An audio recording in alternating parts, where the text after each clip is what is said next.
Hello and welcome to Inside Edition to discuss national, regional and international issues in depth.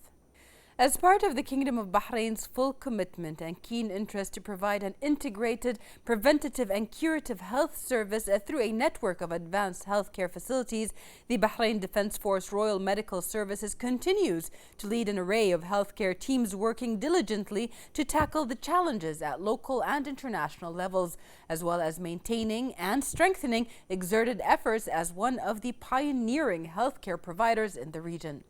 Recently, on behalf of His Majesty King Hamad bin Isa Al Khalifa, His Royal Highness Prince Salman bin Hamad Al Khalifa, the Crown Prince, Deputy Supreme Commander and Prime Minister, inaugurated the Mohammed bin Khalifa bin Salman Al Khalifa Cardiac Specialist Center in Awali, which will transform Bahrain's cardiac care facilities and provide world-class services for patients across the kingdom. To talk more about that, we are pleased to be joined here at the studio by the Executive Director of Mohammed bin Khalifa bin Salman Al Khalifa Cardiac Specialist Center, Dr. Risan Mahmoud Al Badran.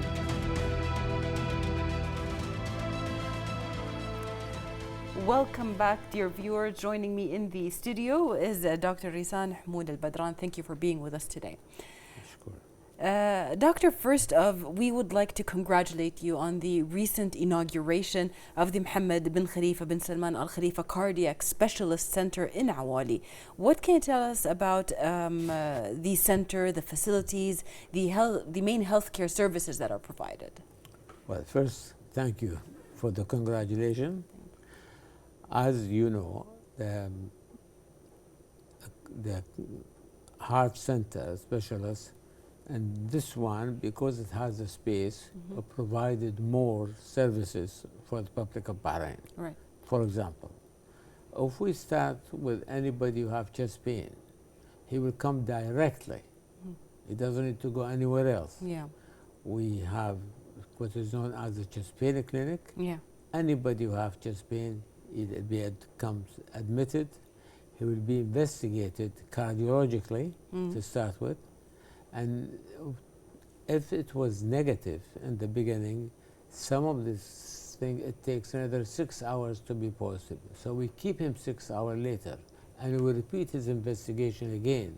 If they were negative, then we could assure him and let him go. Yes. If it's positive, we keep him. If there's any doubt, we keep him overnight. Understood. Okay. So anybody who comes in, we make sure, that if he's positive, he immediately go to the Cath Lab. Yeah. And the distance is important between the entering into the Cath Lab and to the chest pain clinic and going to the Cath Lab, very important. There is something called the golden 90 minutes. Yes. It's actually 90 hours, the golden hour, but it is 90 minutes. All right. If you could open the artery in the closed artery in the heart, within this 20 minutes, you will not damage the muscle of the heart. All right. So the timing is important from the time of having the pain and appearing in the Cath Lab. If you have any problems and you open it up, then the patient is safe. The muscle is safe.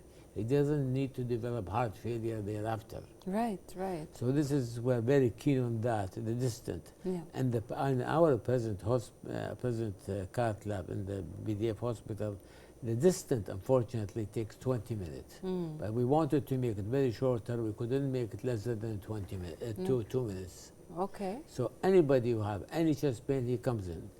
Now, if we find that, and it could stay 6 hours, we repeat the cycle again if it's negative. Yes. If it's positive, we admit him. Yes, yes. If it's negative, we have to repeat it again.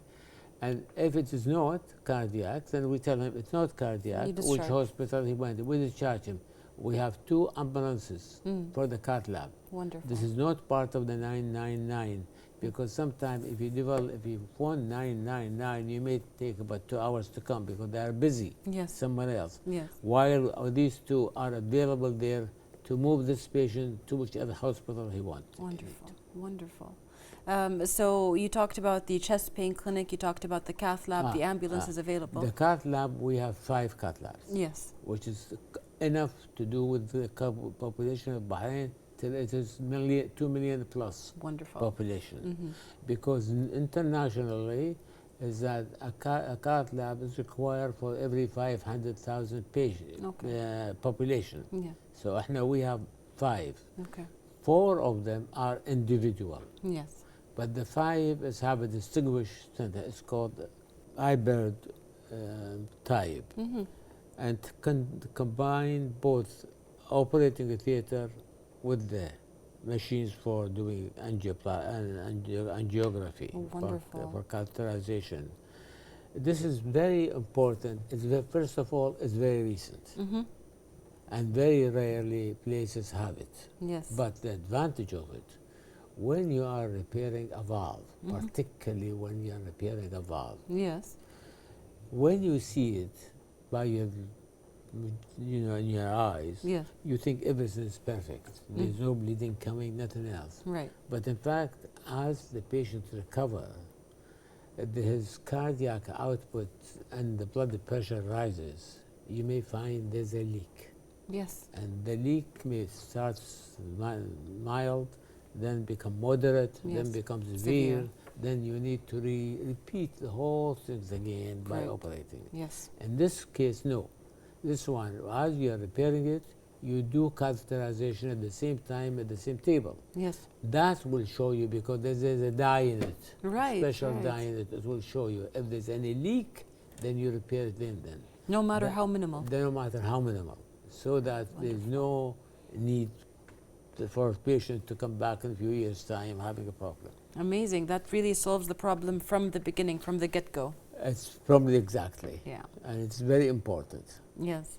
Well, these modifications, these augmentations, these improvements on healthcare in Bahrain are very important. And specifically at the healthcare at the Mohammed bin Khalifa bin Salman Al Khalifa Cardiac Specialist Center, a lot of energy, finances, material were put in to make it an excellent center. So this inauguration is considered a modern milestone in the path of healthcare sector development under the leadership of His Majesty the King, which has previously gone through various stages of constant progress. Talking about this history, what can you tell us about the royal support provided to the healthcare and to the center in specific? Well, when His Majesty, as you know, His Majesty is very keen on healthcare, and so is His Royal Highness Prince Salman, as you have seen it during recent court virus. See, when His Majesty the King has heard about the possibility of a new cardiac center, because the population of Bahrain are increasing, and the number of beds we have at the present time is only 68 beds. So he certainly provided us with a vast land in Hawari Hospital, and said, I encourage you to go on with it. Now, of course, that was, and talked about it between them, between His Majesty and between Royal Highness Prince Khalifa bin Salman, who initiated the idea first. This is then it's taken over, not only taken over, taken with His Royal Highness Prince Prime Minister Sheikh Salman, that we know he has he has a big help and providing the financial situation for the cardiac center. So we are very grateful for the help of all of them. I mean, cardiac center. The support as well as financial, really believing that such a cardiac center is possible, and we have the caterers in Bahrain to make it an excellent center, is from the royal support as well. Well, His Majesty very often asks, how far have you gone? Where did it go? If you need any help, you let us know. So we cannot really complain. It's a constant support. We constant support all the time, and we're very grateful. What can you tell us about the BDF's leading efforts and essential contributions to developing the Kingdom's healthcare center? I mean, the center itself, the heart center, is a part of the BDF affiliate. So how does that contribute to the whole healthcare center in Bahrain? Well, first of all, as you know, the head of the BDF is His Majesty, the King. Yes. And we have his support. Yeah. And he keep asking that support the cardiac center and the building. His deputy is Prince Prime Minister Sheikh Salman. Yes. And he himself, now he is very keen that should the center build quickly, finish quickly, have all the equipment required. Right. And the third one is the marshal, Yeah. who was commander of the BDF. Yes. You see, and he himself not only just keen that we should go on with it, he allocated the engineers from the army. Yeah. The engineer of the army constantly there from the engineering department to overlook what the builder is doing. Right. And what is correct or not. And if it's not correct, they should recorrect it or they should do it again. Right. So we're very grateful, in fact, for the three high up of the BDF are with the whole nation, that they are in our support. Absolutely. Having that kind of support and having it built within the BDF premises also gives it that strength that this is a fully homegrown center that is for the patients. Certainly, it's not only that, you see, but if you look at the moment of the health of the nation, who is very keen to promote it? The ones who prepared to promote it are His Majesty the King. Right. And His Royal Highness, the Prime Minister. Look at the BDF hospital. Yeah. Look at the King Hamad Hospital. Yeah. These are all military hospitals. Yes, yes. And and this cardiac center is a military hospital. Absolutely. And the oncology center for Sarataan is a BDF. Yes, it is. So yes, the BDF, in fact, if we are talking about the BDF is pushing forward. Yes, the healthcare sector. Yes, absolutely, understood. Now, when it comes to innovation and modern technology, they have become more and more fundamental pillars of any kind of service. But particularly when it comes to healthcare, it has helped a lot in spreading awareness and in making people aware about illnesses, how to deal with them, where to go and what to do. But innovation and modern technology are fundamental pillars of the center's tangible and virtual services. What can you tell us about being used to achieve these aspired goals? Education and training. That's the only way we can achieve, we can make people understand. First of all, that's the education for our own trained youngsters. Yes. Young Bahraini, we take them in, we train them in the cardiac center, and if we find them of value, we send them abroad. Yes. There is no one consultant in the cardiac center. I have 21 consultants. Yes. None of them has not worked in the cardiac center first for at least 3 to 4 years, and if I find them of value, I send them either to Canada or to America or to UK. Yes. Never less than 5 years. Wonderful. Till they have the same qualification as the one who live or part of the Canadian or the American or the European, and they come back fully qualified. Yes. To my mind is that there is nothing will ever compensate to raise the standard of thinking about the healthcare except education. Similarly, our nurses, we send them, we choose them, we pay them the salary while they are studying, and some we send to the university, some we send to outside to Kuala Lumpur. Yeah. So it's important, to my mind, it's important as education. I don't mean education as read and write and read the newspaper. No, I'm talking about education of the subject you're talking about. Yes, yes. And also you're dealing and mixing with people of your similar standards and communicate with them all the time. Yes. So we have to have, first of all, is that select the people who want to do the job. Right. Try them when they are at work initially for 2 or 3 years. Then if they are good, it's your job to send them abroad so that they get higher education and communicate with other people and then bring them back and give them the job to work. Yes, investing in your own caters, Absolutely. your own manpower. Yeah. Yes. One of the very beautiful things about the center is that it is a paperless center, a center that is based on technology and innovation. And what can you tell us about that? This is the first center to be paperless. Yes. Let's put it that way. Yes. And I know it's going to, some people say, oh, why you are making it so difficult for us? I said, it's not, it might be difficult when you learn it. Yes. But once you learn it, it's become less easy. Right. And it's quicker.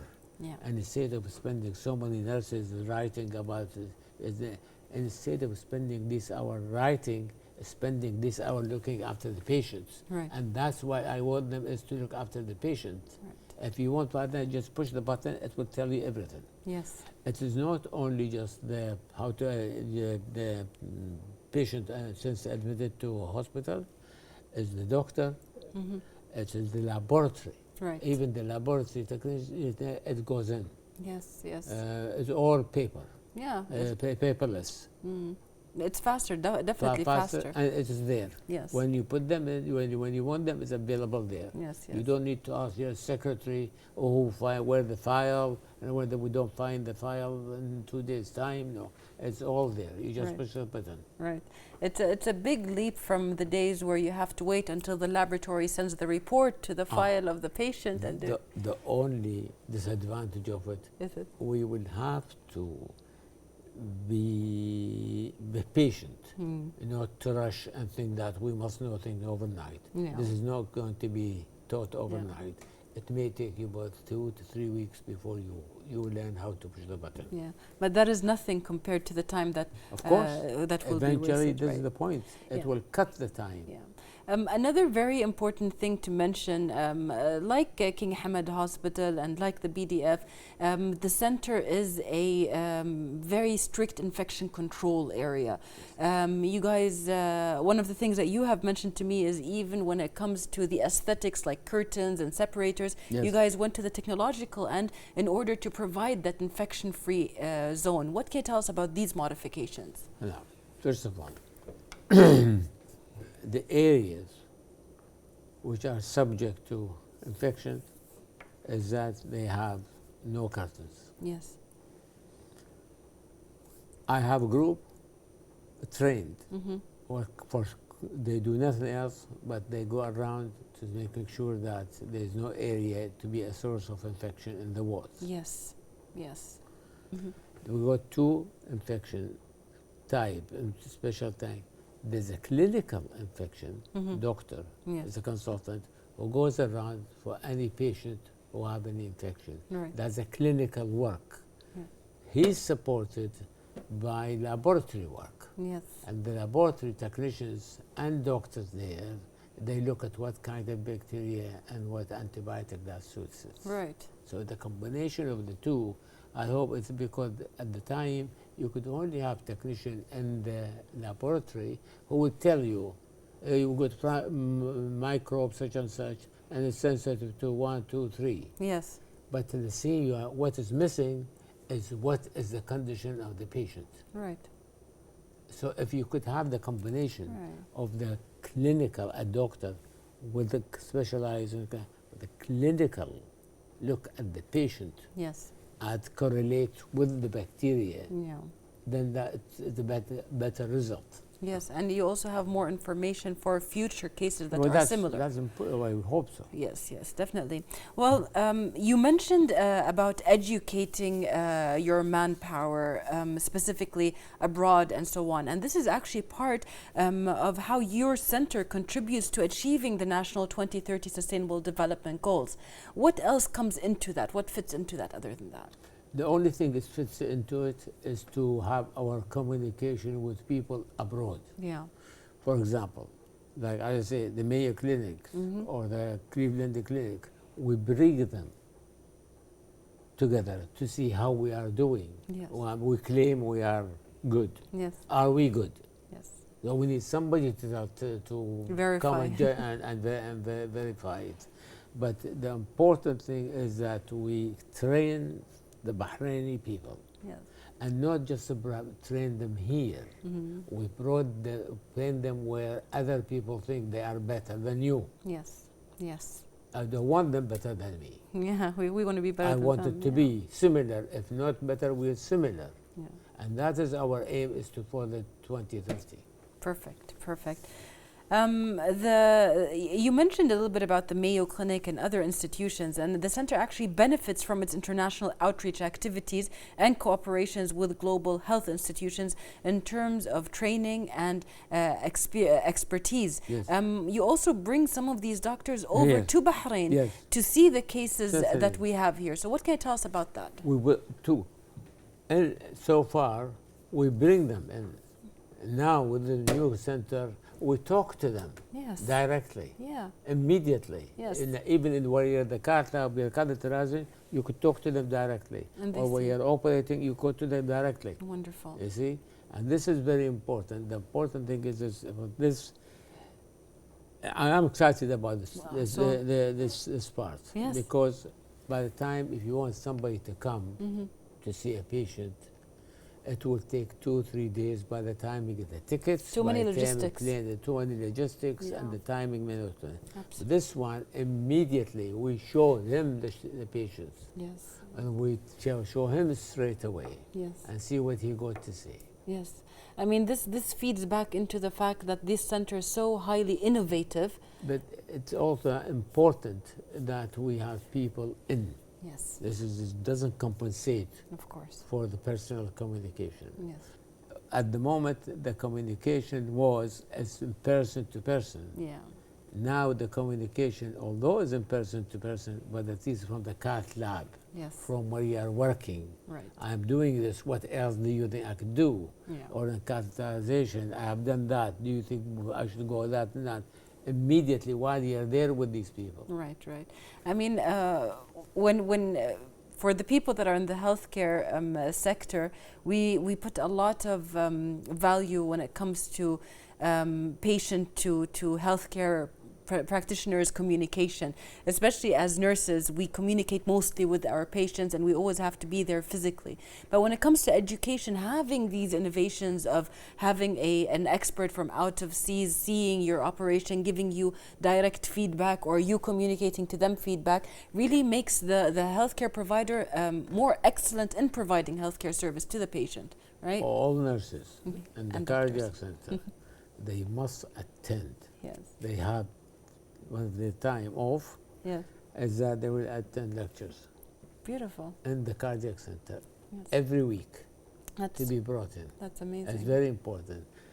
Remember, a doctor with the patient is not more than 10 minutes. Yeah.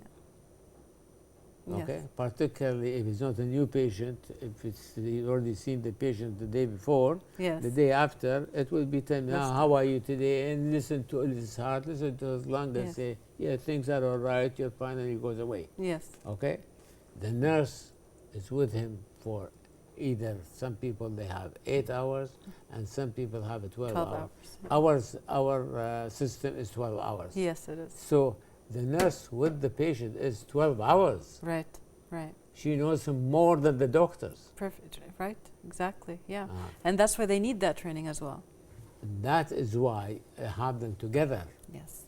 and have somebody talking to them from the senior, one of the consultants is allocated. You are going to talk to review with the nurses such and such, Yes. particularly if we have a patient. And so we choose a case related to that patient. Yeah. Because it makes a difference. Yes, it does, it does. No, we cannot compensate for the nurses. Yes. And some, unfortunately, I don't know where this comes from, whether it's from Florence Nightingale or anywhere. I keep the nurses. I want you to tell the doctor, sorry, sir, I don't agree with you. Yeah. There's nothing wrong with it. A nurse must tell the doctor, no matter who is it, boss or no boss. Yes. If she is with him more than I am. The patient advocate is the nurse usually. Exactly, but she should tell the Right. doctor. And I keep telling them, nobody will ever punish you. You let me know if anybody say anything to you. Absolutely. Particularly if you tell him, in fact, I have more respect for you if you tell the doctor, sorry, doctor, I don't agree with you. Right. Nothing wrong with that. Absolutely. Then you could discuss it with them. Right, right, and that's how most of us were taught, actually, and it's good to give that support to the people that work at a center like that. Absolutely, is important, and sometimes I tell the nurses, if you are very busy, and the doctor comes, you don't stop. Yeah. You tell him, excuse me, come back again. Yes, yes. Patient care is first. Case, exactly. What Yes. Trump used to say, USA first, where we say Patient first. patient first. Absolutely. Well, the center is very keen and interested to communicate and spread knowledge among the Bahraini society through means of modern social media. It has taken over the world, but in Bahrain particularly, it has such a good effect because a lot of people are on their phones or on their computers checking these social media sites. What is the importance of this kind of communication, especially during the current health circumstances? Now, it is, as you know, Bahrain has done exceptionally well. Yes. As with the,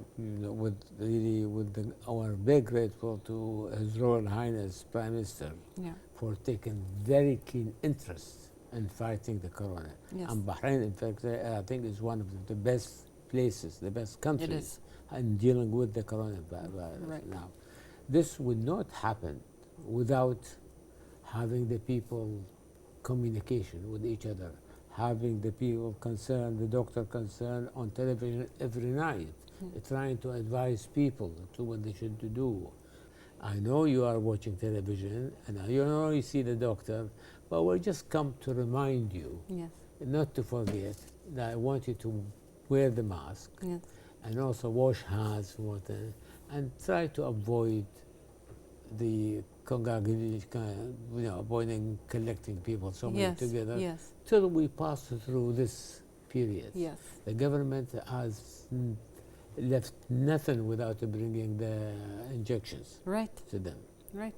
From everywhere. Free testing, free injections, free vaccinations. Free testing, they brought it from China, they brought it from USA, they brought it from Russia, vaccinations, from UK, right. Everywhere. So what else can they do? Absolutely. The only thing is, as I say, done might be, instead of from telephone, you're talking about the communication, it goes from telephone, but when you have face-to-face and you talk to people, that might have a little more effect. Right, right. Both are very important, and I know for a fact that your center provides this community nursing to some of your patients, the elderly especially. I bought them cars, and I tell them that's what you do. Yes. And when you give me a report. And because very important to have patients, they might not be able to come. You see, I'll give you an example. We do maybe the only government hospital who have a clinic on Saturday morning. And the reason for it, a lot of the people as people get on in years, 5% of the age of 70, they develop irregularity of heartbeat. That require anticoagulants, something to thin the blood. Right. Then a lot of these need to be done periodically, maybe done every 2 weeks, maybe done every month. But a lot of elderly people don't have anybody to bring them during the week. Right. So we decided to have a clinic every Saturday. And we start at 9 and we finish we start at 7 and we finish at 2. Yes. And sometimes we see 160, 180 patients. Yes. Wow, that's a big number. number. The reason for that is not we are better than the others. No, the reason for it because if I don't send the nurses to go and check on them, but these people have no one to bring them up. Right. So to open it on Saturday, bring them up. Yes. And our nurses who go to the community, they will alert us. So-and-so need to be seen soon. Yes, yes. And when you say to him, will you come? Say to, oh, I can't come, but I'll come on Saturday because my nephew or will be my there. brother will have a car and he'll be able to bring me. Yes, yes. So I think it's important to have this communication between the working in the health center and the community, not through the telephone. No, face to face. Absolutely. Face to face is more effective Yes. than the telephone. Absolutely. Before we end today's show, the center has a lot of potential and maybe future projects that they think of. We know that you have a lot of services that are the only ones in the region, and sometimes even might be very rare in the whole world. So what can you tell us about the upcoming projects or services that you might be providing? Any machines, any services that you use? Well, this is what I told you. These are the machinery. We brought everything. Actually, machinery can be of advance. Yes. Some machineries we cannot have them. Yeah. I would love to have them, but I cannot have them. Yeah. Using robotic. Okay. Okay. Using robotic, you don't need to repair things in the heart. Yeah. What do you do? It's 3 holes. Yeah. And you're outside. Yes. You don't need to open the chest. Okay. But when we investigate this situation in America, I investigated in 3 centers. Yeah. I investigated in the Cleveland, Yeah. I investigated in the Mayo Clinic, Yes. and I investigated in Columbia University. Okay. And they say, the question about it, you have a specialist who will come. He need work. You are cardiac center, your population about 1.5 million. Yes. So on average, you may have, for valves, you will have something about 4 a month, not more than 4 a month. Okay. No doctor is going to work with you for 4 months. All right. You see, this is one of the unfortunate situations when you have a small community. Yes. Yes. Yeah. That I see how that comes in. But what I am doing, I'm having, not as, but nearer to it. Yes. And I bought the equipment. The equipment's ready. Yeah. It's been advertised everywhere. Yeah. We advertise and both and as well in personal contact. Yeah. In Australia, Yeah. in South Africa, in America, Yes. and in UK so far. That is not robotic, but called a minor invasive.